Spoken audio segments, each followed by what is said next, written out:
Vienošanās pie notāra par laulības šķiršanu.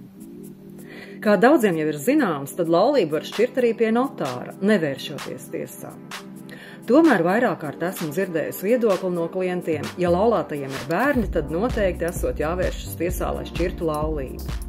Nē, tas tā nav. Ja laulātie var vienoties par visiem jautājumiem, kas izlemjami pie laulības šķiršanas, tad tiesā nav jāvēršas.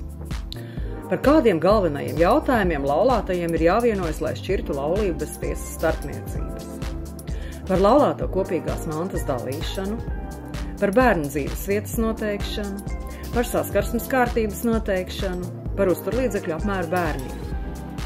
Tieši šis pēdējais jautājums visbiežāk ir klupšanas akmens sagatavotajās vienošanās, kas jāiesniedz notāram.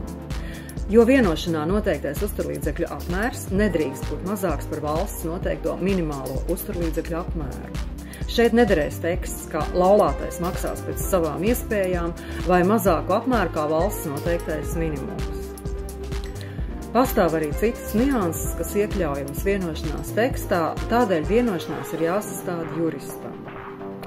Birojas operatīvi sagatavo vienošanās par laulības šķiršanu tālākai iesniegšanai notāram.